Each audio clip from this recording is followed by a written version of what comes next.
In this problem, we want to factor this completely, but let's first review our factoring techniques.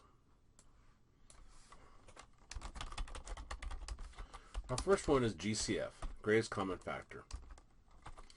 Our second one is grouping. And this is when you have 4 or more terms. Our third one is PSD, and this is when it's of the form x squared plus bx plus c.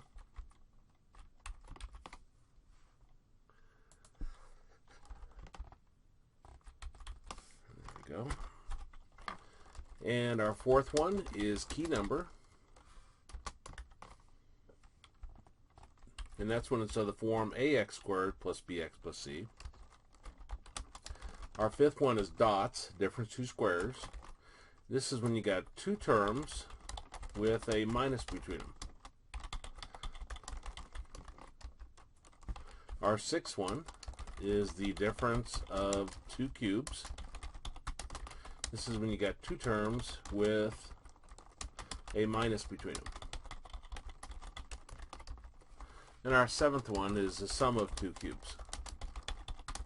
This is when you got two terms with a plus between them. Now, what you're going to find is that, like the last three, won't always be terms. You can have two items with a minus between them, or two items with a plus between them, and then you might try those methods. And 3 and 4, you may have learned those under different names. PSD, the key part we're looking for is x squared, x, no number in front of our x squared. And key number, the important part we're looking for there, is we got x squared, x, no x, and there's a number in front of our x squared. Okay. So let's take a look at this problem then. We got 64 y to the third plus x to the third. Now you always look for the GCF, and then you go on to some of these other techniques. Well, these don't have anything in common, so there's no GCF.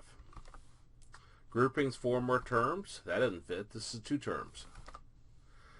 PSD and key number are both 3 terms, so those don't fit. Same reasoning. We got 2 terms here. Dots, difference 2 squares, 2 terms with a minus between them. Well, that's close, except there's a plus between them. And number 6, notice how that's 2 terms with a minus between them also, so that doesn't apply either. So our last one, sum of 2 cubes, 2 terms with a plus between them. Well, that fits. 2 terms with a plus between them. So the sum of 2 cubes, we're going to try to rewrite this as something to the third power plus something else to the third power. You take a look at each individual piece and you ask yourself what times itself 3 times gives you that. For example, 64 is 4 times 4 times 4. 4 times 4 is 16 times another 4 is 64. And y to the third, that's y times y times y. Now x to the third, that's x times x times x. So we were able to get it to fit this form. I'm going to label what's in the first set of parentheses as F for first. And I'll label what's in the last set of parentheses as L for last. And this is the sum of 2 cubes. Now different formula sheets have different letters here, but same idea.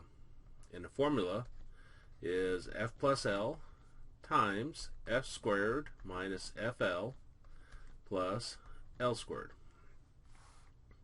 So we're going to go through, and everywhere we have an F, we'll plug in 4y, and everywhere we have an L, we'll plug in x. So we got 4y plus x, then we got 4y to the second power minus 4y times x plus x squared. So we'll have 4y plus x.